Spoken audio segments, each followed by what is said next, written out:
Hello students, നമ്മൾ last ക്ലാസ്സിൽ പറഞ്ഞ വെക്റ്റർ സ്പേസിൻ്റെ ഡയമെൻഷൻ എന്താണെന്ന് പറഞ്ഞു.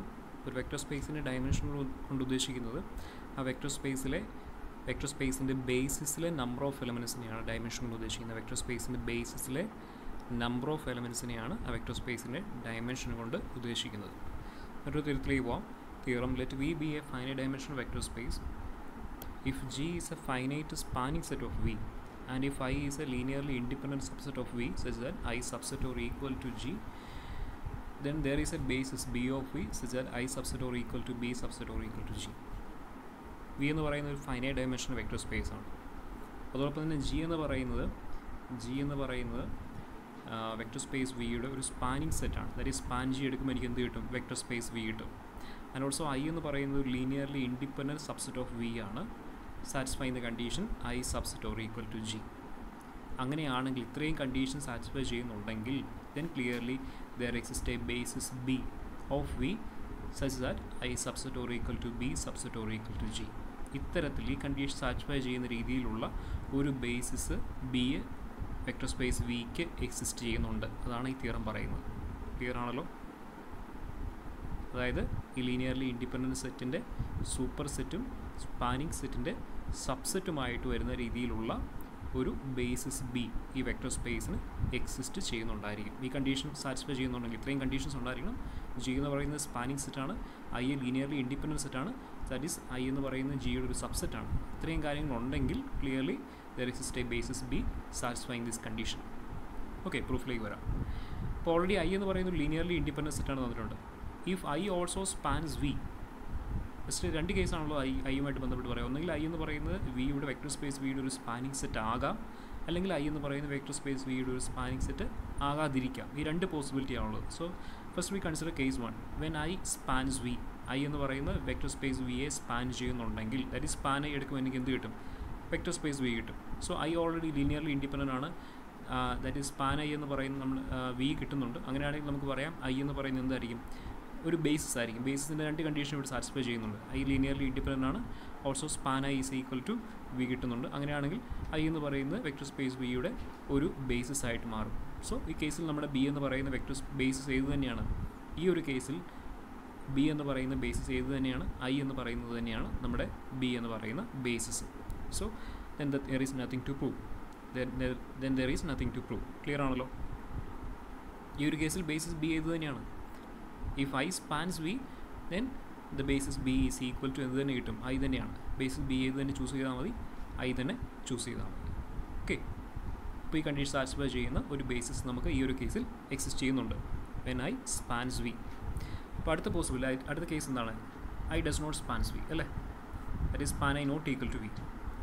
Case 2. Suppose that span I not equal to V. അങ്ങനെയാണെങ്കിൽ then we must have I subset strictly subset of G ആയിരിക്കും. Span I not equal to V ആണെങ്കിൽ I is a strict subset of G ആയിരിക്കും. I subset or equal to G എന്നുള്ളതാണ് തന്നിരിക്കുന്ന condition. അവിടെ രണ്ട് possibility ഉണ്ട്. I എന്ന് പറയുന്ന സ്ട്രിക്റ്റ് സബ്സെറ്റ് ഓഫ് ജി ആകാനുള്ള പോസിബിലിറ്റി ഉണ്ട്, ഐ ഈക്വൽ ടു ജി ആകാനുള്ള പോസിബിലിറ്റി ഉണ്ട്. അപ്പോൾ ഇവിടെ span I not equal to V ആണെങ്കിൽ ഈ കണ്ടീഷനിൽ നിന്ന് നമുക്ക് കൃത്യമായിട്ട് പറയാം ഐ എന്ന് പറയുന്നത് സ്ട്രിക്റ്റ് സബ്സെറ്റ് ഓഫ് ജി ആയിരിക്കും.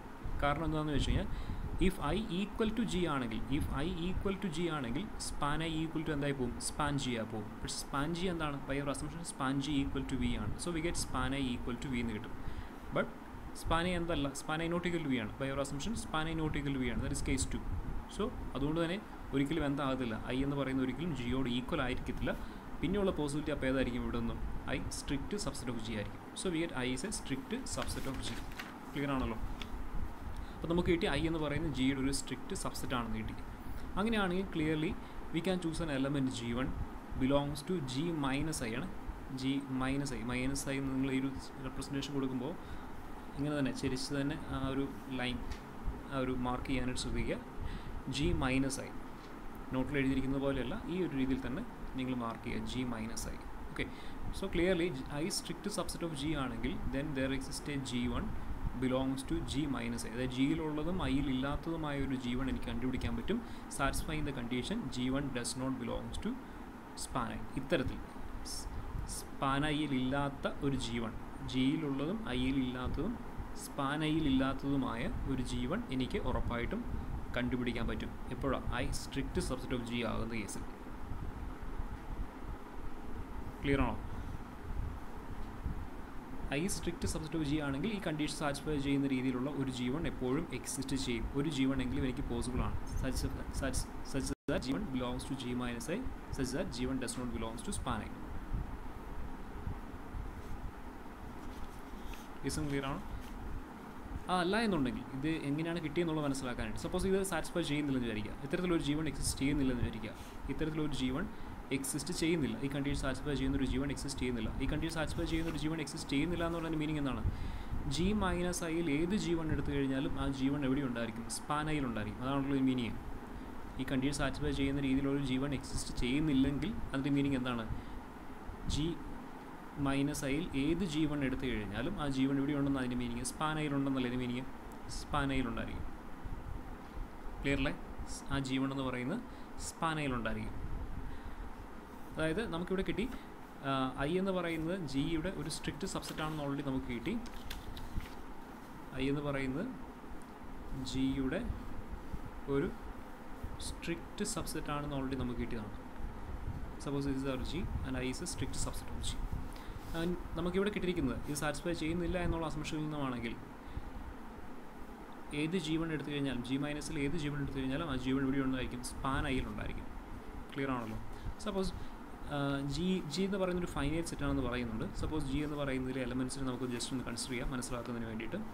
Suppose we consider G is equal to G1 G2 etcetera G R then G R plus 1 etcetera G N. Suppose ഇതാണ് ജി എന്ന് പറയുന്ന സെറ്റിലെ എലമെൻറ്റ്. അതിൽ ഐ എന്ന് പറയുന്നത് ജിയുടെ strict സബ്സെറ്റാണ്.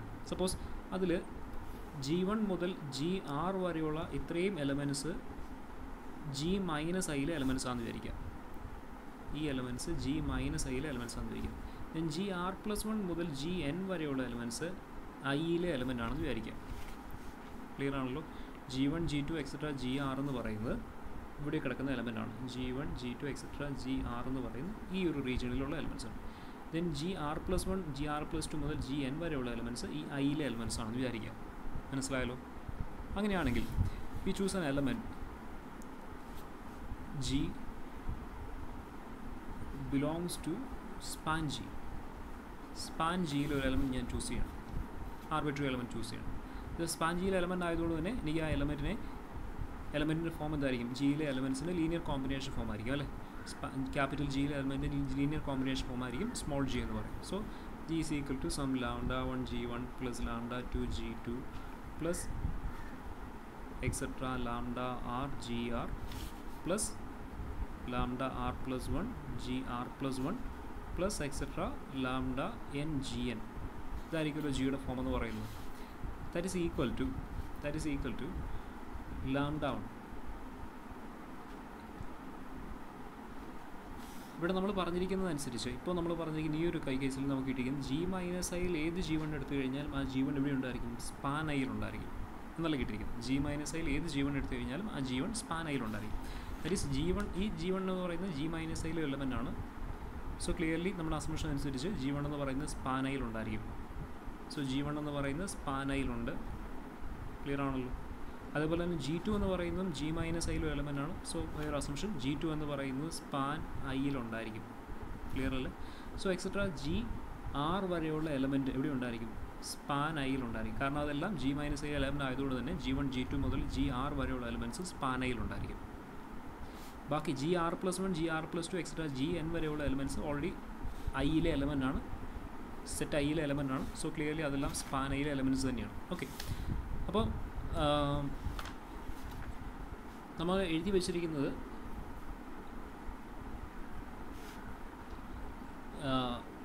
Lambda 1 G1 plus lambda 2 G2 plus etcetera lambda R G R plus etcetera plus lambda R plus 1 G R plus 1 plus etcetera lambda N G N. G1 എന്ന് പറയുന്നത് span ഐയിലെ element ആണ്, G2 span ഐയിലെ element ആണ്, etcetera G R span ഐയിലെ element ആണ്. G R plus 1 G R plus 2 etcetera G N വരെയുള്ള element already ഐയിലെ എലമെൻ്റ് ആണ്.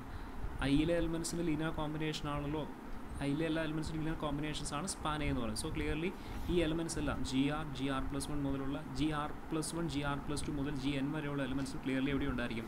GR+1 എന്ന് പറയുന്നത് സ്പാൻ ഐയിലെ എലമെൻ്റാണ്. GR+2 എന്ന് പറയുന്നത് സ്പാൻ ഐയിലെ എലമെൻ്റാണ്. എക്സ്ട്രാ GN എന്ന് പറയുന്നതും എവിടുത്തെ എലമെൻ്റ് ആയിരിക്കും? സ്പാൻ ഐയിലെ എലമെൻ്റ് ആയിരിക്കും. എന്ന് പറഞ്ഞാൽ ഈ ഒരു എക്സ്പ്രഷൻ ശരിക്കും എന്താണ്? സ്പാൻ ഐയിലെ എലമെൻറ്റ്സിൻ്റെ ലീനിയർ കോമ്പിനേഷൻസ് ആണ് എഴുതി വെച്ചിരിക്കുന്നത്. സ്പാൻ ഐയിലെ എലമെൻറ്റ്സിൻ്റെ ലീനിയർ കോമ്പിനേഷൻസ് ആണ് എഴുതി വെച്ചിരിക്കുന്നത്. ക്ലിയർ ആണല്ലോ? സോ ക്ലിയർലി ഈ എലമെൻറ്റ്, അപ്പോൾ ഈ ലീനിയർ കോമ്പിനേഷൻ എന്ന് പറയുന്നത് എവിടെ ഉണ്ടായിരിക്കും? സ്പാൻ ഐയിലെ എലമെൻറ്റ്സിൻ്റെ ലീനിയർ കോമ്പിനേഷൻസ് ആണ്. നമ്മൾ പറഞ്ഞു സ്പാൻ ഐ എന്ന് പറയുന്നത് വെക്റ്റർ സ്പേസ് ആണ്, സബ് സ്പേസ് ആണ്. അതുകൊണ്ട് തന്നെ അതിലെ എലമെൻറ്റ്സിൻ്റെ ലീനിയർ കോമ്പിനേഷൻ എവിടെ തന്നെ കാണത്തുള്ളൂ? സ്പാൻ ഐയിൽ തന്നെ ആയിരിക്കും. So clearly that belongs to span I. ഈ ലീനിയർ കോമ്പിനേഷൻ എന്ന് പറയുന്നത് സ്പാൻ ഐയിൽ തന്നെ ആയിരിക്കും. സോ ക്ലിയർലി ജി എന്ന് പറയുന്നത് എവിടെ ഉണ്ടെന്ന് കിട്ടി? ജി എന്ന് പറയുന്നത് സ്പാൻ ഐയിലുണ്ടെന്ന് കിട്ടി. അതായത് നമ്മൾ ജി എവിടെയാണ് ചൂസ് ചെയ്തത്? സ്പാൻ ജിയിലെ ഒരു എലമെൻ്റ് ആയിരുന്നു ജി എന്ന് പറയുന്നത്, ആർബിട്രറി എലമെൻ്റ് ആയിരുന്നു. അതെവിടെ ഉണ്ടെന്ന് കിട്ടി? സ്പാൻ ഐയിലുണ്ടെന്ന് കിട്ടി. സോ നമുക്ക് എന്ത് പറയാം? അങ്ങനെയാണെങ്കിൽ സ്പാൻ ജി എന്ന് പറയുന്നത് സബ്സെറ്റ് ഓഫ് സ്പാൻ ഐ ആണെന്ന് പറയാം. ക്ലിയർ ആണല്ലോ? അപ്പോൾ നമ്മുടെ ഈ ഒരു കേസിൽ നിന്നും, ഈ ഒരു അസംഷനിൽ നിന്നും ഇതാണ് നമ്മൾ അസ്യൂം ചെയ്തിരിക്കുന്നതെങ്കിൽ നമുക്ക് എന്ത് കിട്ടി? സ്പാൻ ജി എന്ന് പറയുന്നത് സ്പാൻ ഐയുടെ ഒരു സബ്സെറ്റ് ആണെന്ന് കിട്ടി. ഇനി സ്പാൻ ജി എന്തായിരുന്നു? സ്പാൻ ജി എന്ന് പറയുന്നത് നമ്മൾ ഓൾറെഡി പറഞ്ഞു വി ആയിരുന്നു. ജി സ്പാനിങ് സെറ്റാണ്. സോ വി എന്ന് പറയുന്നത് സ്പാൻ ജിയോട് ഈക്വൽ ആണ്. അപ്പോൾ നമുക്ക് എന്ത് കിട്ടി? Which subset or equal to span I എന്ന് കിട്ടി. ദാറ്റ് ഈസ് നമുക്ക് കിട്ടിയിരിക്കുന്നതാണ് വി എന്ന് പറയുന്ന വെക്റ്റർ സ്പേസ് സ്പാൻ ഐയുടെ ഒരു സബ്സെറ്റോ ഈക്വലോ ആയിരിക്കാമെന്ന് കിട്ടി, അല്ലെങ്കിൽ V subset or equal to span I എന്ന് കിട്ടി. പക്ഷേ ഐ എന്ന് പറയുന്നത് വെക്റ്റർ സ്പേസ് വിയുടെ ഒരു സബ്സെറ്റ് ആയിരുന്നു, ലീനിയർലി ഇൻഡിപെൻഡൻറ്റ് സബ്സെറ്റ് ആയിരുന്നു ഐ. നമുക്കറിയാം വെക്റ്റർ സ്പേസിൻ്റെ കണ്ടീഷൻ അനുസരിച്ച് വി വെക്റ്റർ സ്പേസ് ആണെങ്കിൽ അതിലെ എലമെൻറ്റ്സിൻ്റെ ലീനിയർ കോമ്പിനേഷൻസ് എടുത്തു കഴിഞ്ഞാൽ അത് ഉറപ്പായിട്ടും എവിടെ തന്നെ കാണത്തുള്ളൂ? ഈ വെക്റ്റർ സ്പേസിനകത്ത് തന്നെയായിരിക്കും വരിക. ഈ വെക്റ്റർ സ്പേസിലെ എലമെൻറ്റ്സിൻ്റെ ലീനിയർ കോമ്പിനേഷൻസ് എവിടെയേ കാണത്തുള്ളൂ? ഈ വെക്റ്റർ സ്പേസിൽ തന്നെയായിരിക്കും കിടക്കുന്നത്. ശരിയല്ലേ? അപ്പോൾ ഐ എന്ന് പറയുന്നത് വിയുടെ ഒരു സബ്സെറ്റാണ്. സോ ഐയിലെ എലമെൻറ്റ്സിൻ്റെ ലീനിയർ കോമ്പിനേഷൻസ് എടുത്തു കഴിഞ്ഞാൽ അത് എവിടെ തന്നെ കാണത്തുള്ളൂ? വെക്റ്റർ സ്പേസ് വിക്കകത്ത് തന്നെ കാണത്തുള്ളൂ. ഐയിലെ എലമെൻറ്റ്സിൻ്റെ ലീനിയർ കോമ്പിനേഷൻസ് ആണ് സ്പാൻ ഐ എന്ന് പറയുന്നത്, അല്ലേ? ഐയിലെ എല്ലാ എലമെൻറ്റ്സുകളിലെ എല്ലാ ലീനിയർ കോമ്പിനേഷൻസ് ആണ് സ്പാൻ ഐ എന്ന് പറയുന്ന സെറ്റ്. ദാറ്റ് മീൻസ് സ്പാൻ ഐയിലെ എല്ലാ എലമെൻറ്റ്സും എവിടെ തന്നെ കാണും? വെക്റ്റർ സ്പേസ് വിക്കകത്ത് തന്നെയായിരിക്കും കിടക്കുന്നത്. സ്പാൻ ഐയിലെ എല്ലാ എലമെൻറ്റ്സും വെക്റ്റർ സ്പേസ് വിക്കകത്ത് തന്നെയായിരിക്കും കിടക്കുന്നത്. ക്ലിയർ ആണല്ലോ? അതുകൊണ്ട് തന്നെ സ്പാൻ ഐയിലെ ഒരു എലമെൻ്റ് എന്ന് പറയുന്ന വെക്റ്റർ സ്പേസ് വിയുടെ ഔട്ട് സൈഡിലേക്ക് പോകത്തില്ല. അല്ലെങ്കിൽ സ്പാൻ ഐയിലെ എല്ലാ എലമെൻറ്റ്സും ഇവിടെ തന്നെ കാണത്തുള്ളൂ, വെക്റ്റർ സ്പേസ് വിക്കകത്ത് തന്നെ കാണത്തുള്ളൂ. അതുകൊണ്ട് തന്നെ V subset or equal to I span I എന്ന് പറയുന്ന ഈ ഒരു കേസിൽ ഒരിക്കലും വി എന്ന് പറയുന്നത് strict subset of span I ആകത്തില്ല.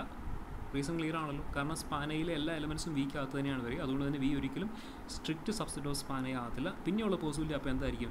V equal to span I ആയിരിക്കും. V equal to span I ആണെന്ന് കിട്ടും. ക്ലിയർ ആണല്ലോ? അപ്പോൾ വെക്റ്റർ സ്പേസ് വി എന്ന് പറയുന്നത് സ്പാൻ ഐയോട് ഈക്വൽ ആണെന്ന് കിട്ടി. എന്തെങ്കിലും പ്രശ്നമുണ്ടോ?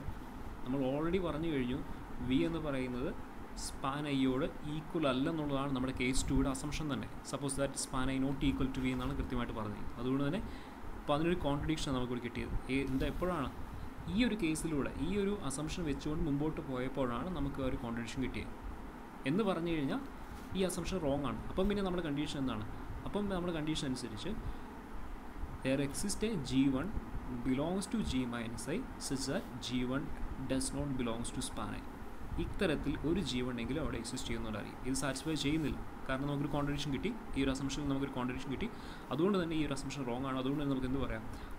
there exists a G1 belongs to G minus I such that G1 does not belongs to span I. ഇത്തരത്തിൽ ഒരു G1 എങ്കിലും എക്സിസ്റ്റ് ചെയ്യുന്നുണ്ടായിരിക്കും. ക്ലിയർ ആണല്ലോ? റീസൺ മനസ്സിലാകാൻ വേണ്ടിയിട്ടാണ് ഈ കാര്യങ്ങൾ പറഞ്ഞത്. മനസ്സിലായെന്ന് വിചാരിക്കും. ഓക്കെ, അപ്പോൾ ആ റീസണാണ് നമ്മൾ ആ അതർവൈസ് എന്നൊക്കെ പറഞ്ഞ് ബ്രാക്കറ്റ് കൊടുത്തിരിക്കുന്നത്. കൂടുതൽ എക്സ്പ്ലെയിൻ ചെയ്ത് ഇവിടെ പറഞ്ഞത് മാത്രം. ഓക്കെ, അതുകൊണ്ട് തന്നെ നമുക്ക് എന്ത് പറയാം? അപ്പോൾ നമുക്ക് ഇങ്ങനെ കിട്ടി there exists a G1 belongs to G minus I such that G1 does not belongs to span I. അത്രയും കാര്യങ്ങൾ മനസ്സിലായെന്ന് വിചാരിക്കുന്നു. ഓക്കെ, ഹെൻസ് അങ്ങനെയാണെങ്കിൽ നമുക്ക് അത്തരത്തിലൊരു G1 കിട്ടി. ഈ കണ്ടീഷൻ സാറ്റിസ്ഫൈ ചെയ്യുന്ന ഒരു G1 ഉണ്ടെന്ന് കിട്ടി. ഓക്കെ, ആ G1 കൺസിഡർ ചെയ്യാം. അങ്ങനെയാണെങ്കിൽ next we consider the set I union set G1. I union singleton set G1 consider ചെയ്യാം. ഐ എന്ന് പറയുന്നത് ഓൾറെഡി ഒരു ലീനിയർലി ഇൻഡിപെൻഡൻറ്റ് സെറ്റ് ആയിരുന്നു, അല്ലേ? അതിലേക്ക് ഞാൻ എന്തുകൊണ്ട് കൂട്ടിച്ചേർത്തു? ഐ യൂണിയൻ സെറ്റ് G1 എന്ന് പറയുമ്പോൾ ഈ ലീനിയർലി ഇൻഡിപെൻഡൻറ്റ് സെറ്റിലേക്ക് ഞാൻ G1 എന്ന് പറയുന്ന ഈ ഒരു വെക്ടറോട് കൂട്ടിച്ചേർത്തു, G1 എന്ന് പറയുന്നത്. ആൻഡ് ഓൾസോ G1 എന്ന് പറയുന്നത് ഐയിലില്ലാത്തൊരു എലമെൻ്റാണ്. G1 എന്ന് പറയുന്നത് ഐയിലില്ലാത്തൊരു എലമെൻ്റാണ്, അല്ലേ? G1 എന്ന് പറയുന്നത് does not belongs to I ആണ്. ആൻഡ് ഓൾസോ G1 എന്ന് പറയുന്നത് സ്പാൻ ഐയിലും ഇല്ലാത്തൊരു എലമെൻ്റാണ്. G1 എന്ന് പറയുന്നത് does not belongs to span ഐയുമാണ്. G1 does not belongs to ഐയുമാണ്. ഓക്കെ, അതായത് G1 does not belongs to span I എന്ന് പറഞ്ഞ് അതിൻ്റെ മീനിങ് എന്താണ്? G1 does not belongs to span I എന്ന് പറഞ്ഞാൽ അതിൻ്റെ മീനിങ് G1നെ എനിക്കൊരിക്കലും ഐയിലെ എലമെൻറ്റ്സിൻ്റെ ലീനിയർ കോമ്പിനേഷനായിട്ട് എക്സ്പ്രസ് ചെയ്യാൻ പറ്റത്തില്ല. അതല്ല എൻ്റെ meaning. G1 does not belongs to span I mean ചെയ്യുന്നത് G1നെ എനിക്ക് ഒരിക്കലും ഐയിലെ എലമെൻറ്റ്സിൻ്റെ ലീനിയർ കോമ്പിനേഷനായിട്ട് എക്സ്പ്രസ് ചെയ്യാൻ പറ്റത്തില്ല. ഐ എന്ന് പറയുന്ന ഓൾറെഡി ഒരു ലീനിയർലി ഇൻഡിപെൻഡൻറ്റ് സെറ്റ് ആയിരുന്നു. അതിലേക്ക് ഞാൻ G1 എന്ന് പറയുന്ന എലമെൻറ്റ് കൂട്ടിച്ചേർത്തു. അതാണ് ഐ യൂണിയൻ സെറ്റ് G1 എന്ന് പറയുന്നത്. ആൻഡ് ഓൾസോ നമുക്കറിയാം G1നെ എനിക്ക് ഒരിക്കലും ഐയിലെ എലമെൻറ്റ്സിൻ്റെ ലീനിയർ കോമ്പിനേഷനായിട്ട് എക്സ്പ്രസ് ചെയ്യാൻ പറ്റത്തില്ല. അതുകൊണ്ട് തന്നെ ഈ ഫുൾ സെറ്റ് എന്ന് പറയുന്നത് എങ്ങനെയുള്ള സെറ്റായിരിക്കും? Is also a linearly independent സെറ്റാണ്. ഇത് ഇത്രയും സെറ്റ് ലീനിയർലി ഇൻഡിപെൻഡൻ്റ് ആയിരിക്കും. അതിലേക്ക് ഞാൻ ഒരു എലമെൻറ്റേ കൂട്ടിച്ചേർത്തുള്ളൂ, ഏതാ G1 എന്ന് പറയും. അപ്പോൾ ആ ഫുൾ സെറ്റ് ലീനിയർലി ഇൻഡിപെൻഡൻ്റ് ആയിരിക്കും. ഡിപെൻഡൻ്റ് ആകണമെന്നുണ്ടെങ്കിൽ എന്താണ്? ഇത്രയും സെറ്റ് ലീനിയർലി ഇൻഡിപെൻഡൻ്റ് ആണ്, അതിലേക്ക് ഒരു എലമെൻറ്റേ ഞാൻ കൂട്ടിച്ചേർത്തുള്ളൂ. അപ്പോൾ ആ സെറ്റ് ലീനിയർലി ഡിപെൻഡൻ്റ് ആകണമെന്നുണ്ടെങ്കിൽ കണ്ടീഷൻ എന്തായി മാറണം? ആ എലമെൻറ്റിനെ എനിക്ക് ബാക്കിയുള്ള എലമെൻറ്റ്സിൻ്റെ ലീനിയർ കോമ്പിനേഷനായിട്ട് എക്സ്പ്രസ് ചെയ്യാൻ പറ്റണം. എങ്കിൽ മാത്രമേ ഈ സെറ്റ് ലീനിയർലി ഡിപെൻഡൻ്റ് ആകത്തുള്ളൂ. അപ്പോൾ ഇത്രയും സെറ്റ് ലീനിയർലി ഇൻഡിപെൻഡൻ്റ് ആണ്. പിന്നെ ഞാൻ ഒരേ ഒരു എലമെൻറ്റേ കൂട്ടിച്ചേർക്കുന്നുള്ളൂ G1 എന്ന് പറയുന്നത്. അപ്പോൾ I union set singleton set G1 എന്ന് പറയുന്നത് ലീനിയർലി ഡിപെൻഡൻ്റ് ആകണമെന്നുണ്ടെങ്കിൽ കണ്ടീഷൻ ഇതാണ്: G1 എന്ന് പറയുന്ന എലമെൻറ്റിന് എനിക്ക് ഐയിലെ എലമെൻറ്റ്സിൻ്റെ ലീനിയർ കോമ്പിനേഷനായിട്ട് എക്സ്പ്രസ് ചെയ്യാൻ പറ്റണം. അതാണല്ലോ ലീനിയർലി ഡിപെൻഡൻസിൻ്റെ ക്രൈറ്റീരിയ നമ്മൾ പഠിച്ചതാണ്. അപ്പോൾ ഇത്രയും സെറ്റ് ലീനിയർലി ഇൻഡിപെൻഡൻ്റ് ആയതുകൊണ്ട് തന്നെ നമുക്ക് ഏത് വെക്ടറിനെ മാത്രം നോക്കിയാൽ മതി, G1നെ മാത്രം നോക്കിയാൽ. സോ G1നെ എനിക്ക് ബാക്കിയുള്ള എലമെൻറ്റ്സിൻ്റെ ഐയിലെ എലമെൻറ്റ്സിൻ്റെ ലീനിയർ കോമ്പിനേഷനായിട്ട് എക്സ്പ്രസ് ചെയ്യാൻ പറ്റുമെന്നുണ്ടെങ്കിൽ ഈ സെറ്റ് ലീനിയർലി ഡിപെൻഡൻറ്റ് സെറ്റായി. ഈ ഫുൾ സെറ്റ് ലീനിയർലി ഡിപെൻഡൻ്റ് ആവും. പക്ഷേ നമുക്കറിയാം G1 does not belongs to span I ആയതുകൊണ്ട് തന്നെ G1നെ എനിക്ക് ഒരിക്കലും ഐയിലെ എലമെൻറ്റ്സിൻ്റെ ലീനിയർ കോമ്പിനേഷനായിട്ട് എക്സ്പ്രസ് ചെയ്യാൻ പറ്റത്തില്ല. അതുകൊണ്ട് തന്നെ നമുക്ക് ആ ക്രൈറ്റീരിയൻ വെച്ച് നമുക്ക് പറയാം ഈ set full set I union set singleton set G1 എന്ന് പറയുന്ന ഒരിക്കലും ഒരു ലീനിയർലി ഡിപെൻഡൻറ്റ് സെറ്റ് ആകത്തില്ല. പിന്നെയുള്ള പോസിബിലിറ്റി അപ്പോൾ എന്താണ്? I union singleton set G1 എന്ന് പറയുന്ന ഒരു ലീനിയർലി ഇൻഡിപെൻഡൻറ്റ് സെറ്റ് ആയിരിക്കും. റീസൺ ക്ലിയർ ആണല്ലോ. അപ്പോൾ I union singleton set G1 എന്ന് പറയുന്ന ഈ ഫുൾ സെറ്റ് ഒരു ലീനിയർലി ഇൻഡിപെൻഡൻറ്റ് സെറ്റ് ആണെന്ന് കിട്ടി. ക്ലിയർ ആണല്ലോ. ഓക്കെ, ഇനി അടുത്ത പോസ്. അപ്പോൾ ഇതൊരു ലീനിയർ ഇൻഡിപെൻഡൻറ്റ് സെറ്റ് ആണെന്ന് കിട്ടി. If I union singleton set G1 spans V, ഈ linearly independent set vector space വിയെ സ്പാൻ ചെയ്യുന്നുണ്ടെങ്കിൽ നമുക്ക് എന്ത് പറയാം? ഈ I union singleton set G1 എന്ന് പറയുന്ന ബേസിസ് ആയിട്ട് മാറും. രണ്ട് കണ്ടീഷൻ ഇവിടെ കിട്ടി. ഇത് ലീനിയർലി ഇൻഡിപെൻഡൻറ്റ് സെറ്റാണെന്ന് ഓൾറെഡി കിട്ടി. ഈ സെറ്റ് വെക്ടർ സ്പേസ് വിയെ സ്പാൻ കൂടെ ചെയ്യുന്നുണ്ടെങ്കിൽ നമുക്ക് പറയാം ഈ സെറ്റ് എന്ന് പറയുന്ന വെക്ടർ സ്പേസ് വിയുടെ ഒരു ബേസിസ് ആയിട്ട് മാറും. Satisfy the condition I subset or equal to I union singleton set G1 subset or equal to capital G. അപ്പോൾ നമ്മുടെ ബേസിസ്, അപ്പോൾ ഈ കേസ് നമ്മുടെ ബേസിസ് ബി എന്ന് ആയിട്ട് ഏത് ചൂസ് ചെയ്താൽ മതി? ബേസിസ് നമ്മുടെ തിയറത്തിൽ പറഞ്ഞിരിക്കുന്ന ബേസിസ് ആയിട്ട് നമുക്ക് ഏത് ചൂസ് ചെയ്യാം? I union singleton set G1 choose ചെയ്യാം. ക്ലിയർ ആണല്ലോ. സ്പാൻ ചെയ്യുന്നുണ്ടെങ്കിൽ ഓക്കെ. ഇനി ഇവിടെയും അടുത്ത പോസിബിലിറ്റി അപ്പോൾ എന്താണ്? സ്പാൻ ചെയ്യുന്നില്ലെങ്കിൽ, അതാണ് അടുത്ത case. If I union singleton set G1 does not spans V. നേരത്തെ നമ്മൾ പറഞ്ഞ പോലെ തന്നെ ഐ എന്ന് പറയുന്നത് വെക്ടർ സ്പേസ് വിയെ സ്പാൻ ചെയ്യുന്നില്ലെങ്കിൽ എന്ന് പറഞ്ഞ ഐയുടെ കേസ് നമ്മൾ കണ്ടിന്യൂ ചെയ്തതുപോലെ തന്നെ നമ്മൾ I union singleton set G1 does not spans V ആണെങ്കിൽ നേരത്തെ നമ്മൾ പറഞ്ഞ പോലെ തന്നെ നമുക്ക് പറയാം വി എന്ന് പറയുന്നത് not equal to span I union singleton set G1 ആയിരിക്കും. നേരത്തെ ഐയുടെ കേസ് നമ്മൾ പറഞ്ഞ തൊട്ട് മുമ്പ് മുകളിൽ നമ്മൾ പറഞ്ഞ അതേ കാര്യം തന്നെ, ഐ ഒരിക്കലും ജിയോട് ഈക്വൽ ആയിരിക്കത്തില്ല എന്ന് പറഞ്ഞ അതേ റീസൺ തന്നെ നമുക്കിവിടെ പറയാം. I union singleton set G1 ഒരിക്കലും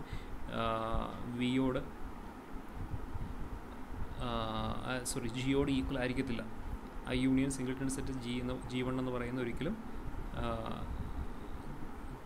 ക്യാപിറ്റൽ ജിയോട് ഈക്വൽ ആയിരിക്കത്തില്ല. പിന്നെയുള്ള പോസിബിലിറ്റി അപ്പോൾ ഏതാണ്? I union singleton set G1 എന്ന് പറയുന്നത് സ്ട്രിക്റ്റ് സബ്സെറ്റ് ഓഫ് G ആയിരിക്കും.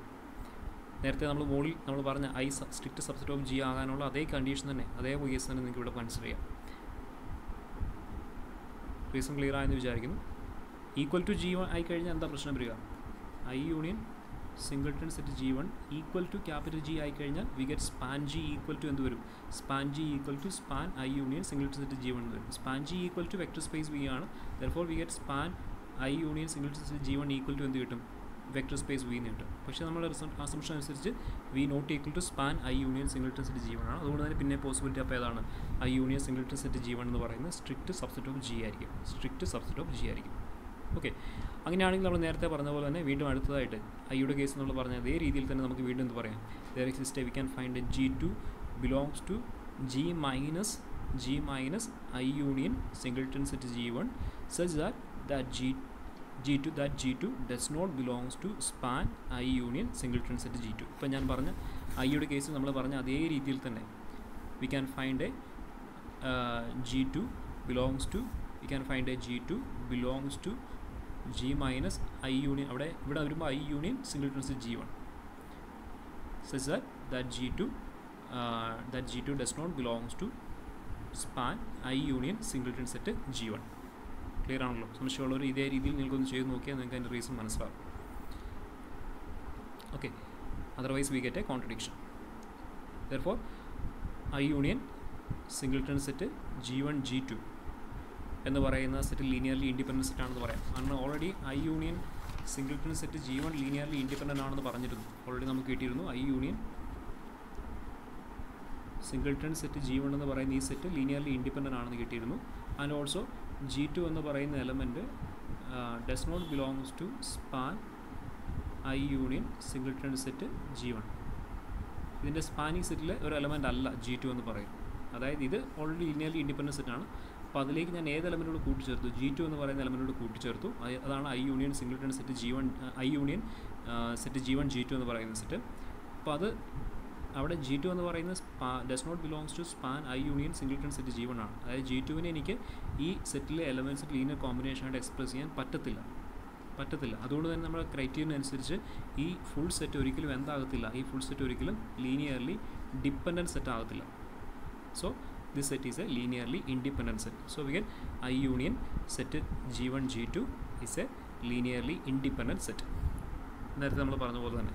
അപ്പോൾ ഇതിങ്ങനെ കണ്ടിന്യൂ ചെയ്ത് പോയി കഴിഞ്ഞാൽ അപ്പോൾ നമുക്ക് ലീനിയർലി ഇൻഡിപെൻഡൻറ്റ് സെറ്റ് കിട്ടി. വീണ്ടും നമുക്ക് എന്ത് പറയാം? I union singleton set G1 G2 എന്ന് പറയുന്ന ആ linearly independent set vector space V A span ചെയ്യുന്നതും കൂടി ഉണ്ടെങ്കിൽ നമുക്ക് ബേസിസ് ബി എന്ന് പറയുന്ന ഇത് ചൂസ് ചെയ്യാം. I union singleton set G1 G2 എന്ന് പറയുന്നതായിരിക്കും നമ്മുടെ ബേസിസ് സാറ്റിസ്ഫൈ ചെയ്യുന്ന condition I subset or equal to B subset or equal to G. അപ്പോൾ ഇതായിരിക്കും നമ്മുടെ ബേസിസ്. എപ്പോഴാണ് ഈ സെറ്റ് വെക്ടർ സ്പേസ് വി എ സ്പാനും കൂടി ചെയ്യുന്നുണ്ടെങ്കിൽ, നേരത്തെ നമ്മൾ പറഞ്ഞ പോലെ. ഇനി സ്പാൻ ചെയ്യുന്നില്ലെങ്കിൽ അടുത്ത കേസിലേക്ക് പോവാം. അപ്പോൾ I union singleton set G1 span ചെയ്യുന്നില്ലെങ്കിൽ നമ്മൾ പറഞ്ഞു we can find another element. അതേപോലെ തന്നെ I union set G1 G2 vector space V A span ചെയ്യുന്നില്ലെങ്കിൽ we can find an element G3. അതിനെ നമുക്ക് G3 എന്ന് വിളിക്കാം. We can find an element G3 that belongs to G minus I union set G1 G2 such that G3 does not belongs to span I union set G1 G2. അപ്പോൾ ഈ രീതിയിൽ നിങ്ങൾക്ക് continue ചെയ്ത് പോകാം. പക്ഷേ നമുക്കറിയാം ഈ നമ്മൾ ഓരോ G1 G2 ചൂസ് ചെയ്യുന്നത് ജിയിലുള്ള എലമെൻറ്റ്സ് ആണ്. നമ്മൾ ഓരോ G1 G2 എന്ന് പറയുന്ന എലമെൻറ്റ്സ് ആയിട്ട് നമ്മൾ ചൂസ് ചെയ്യുന്നത്. ജിയിലുള്ളതും സെക്കൻഡ് സെറ്റിൽ ഇല്ലാത്തതുമായ എലമെൻറ്റ്സ് ആണ് G1 G2 G3 എന്ന് പറയുന്നത് നമ്മളിങ്ങനെ ചൂസ് ചെയ്ത് പോകും. അത് ഉറപ്പായിട്ടും G എന്ന് പറയുന്ന ഒരു ഫൈനൈറ്റ് സെറ്റ് ആയതുകൊണ്ട് തന്നെ ഒരു ഫൈനൈറ്റ് സ്റ്റേജിൽ ഇത് സ്റ്റോപ്പ് ചെയ്യും. G എന്ന് പറയുന്ന ഒരു ഫൈനൈറ്റ് സെറ്റ് എന്ന് ഓൾറെഡി കൃത്യമായിട്ട് പറയുന്നുണ്ട്. ഫൈനൈറ്റ് സ്പാനിങ് സെറ്റാണെന്ന് പറയും. സോ അതിൽ ഫൈനൈറ്റ് നമ്പർ ഓഫ് എലമെൻറ്റ്സുകൾ. അതുകൊണ്ട് തന്നെ ഈ പ്രോസസ്സ് നമ്മൾ റിപ്പീറ്റ് ചെയ്ത് പോയി കഴിഞ്ഞാലും ഒരു ഫൈനൈറ്റ് ഒരു സ്റ്റേജ് വരുമ്പോൾ സ്റ്റോപ്പ് ചെയ്യണം. അല്ലെങ്കിൽ നമുക്കൊരു ബേസിസ് ബി എന്ന് പറയുന്ന ഒരു ബേസിസ് നമുക്ക് ഒരു ഫൈനൈറ്റ് സ്റ്റേജിൽ നമുക്ക് ഫോം ചെയ്യാൻ പറ്റും. Proceeding in this way, we see that since G is finite for the set B is equal to I union set G1 G2 etc. some GM ഒരു എന്ത് സ്റ്റേജ് വരെ നമുക്ക് ഇങ്ങനെ പോകാൻ പറ്റും is a basis for B. അപ്പോൾ അവിടെ നമുക്കൊരു ബേസിസ് ഫോം ചെയ്യാം. ബി എന്ന് പറയുന്നൊരു ബേസിസ് ഉറപ്പായിട്ടും നമുക്കൊരു ബേസിസ് ഒരു ഫൈനൈറ്റ് സ്റ്റേജിൽ നമുക്കൊരു ബേസിസ് ഫോം ചെയ്യാൻ പറ്റും. കാരണം G എന്ന് പറയുന്നൊരു ഫൈനൈറ്റ് സെറ്റ് ആയതുകൊണ്ട് തന്നെ. ഫോർ സം എം അത് ചിലപ്പോൾ നമ്മൾ ഫസ്റ്റ് G സ്റ്റേജിൽ തന്നെ കിട്ടാം, അല്ലെങ്കിൽ സെക്കൻഡ് സ്റ്റേജിൽ. അതൊരു സ്റ്റേജിൽ ഒരു എന്ത് സ്റ്റേജിൽ നമുക്ക് ആ ഒരു പ്രോസസ്സ് സ്റ്റോപ്പ് ചെയ്യാൻ പറ്റും. such that satisfying the condition I subset or equal to B subset or equal to G. അപ്പോൾ ആ ഒരു കണ്ടീഷൻ സാറ്റിസ്ഫൈ ചെയ്യുന്നൊരു ബേസിസ് നമുക്ക് ഫോം ചെയ്യാൻ പറ്റും. ക്ലിയർ ആണല്ലോ? അപ്പോൾ നിങ്ങൾ 1-2 കേസ് കൂടെ ഇത് 1-2 സ്റ്റെപ്പ് കൂടെ നിങ്ങൾക്ക് വേണം കണ്ടിന്യൂ ചെയ്ത് പോകാം. ഇപ്പോൾ ഞാൻ പറഞ്ഞു G3 എന്ന് പറയുന്ന എലമെൻറ്റ് ചൂസ് ചെയ്തുകൊണ്ട് ഇതേ രീതിയിൽ നിങ്ങൾക്ക് കണ്ടിന്യൂ ചെയ്തു 1-2 കേസ് കൂടെ നിങ്ങൾക്കൊന്ന് മുമ്പോട്ട് എഴുതി പോകാം. അപ്പോൾ അതുകൊണ്ട് നിങ്ങൾക്ക് മനസ്സിലാകുമെന്ന് വിചാരിക്കുന്നു. ഓക്കെ.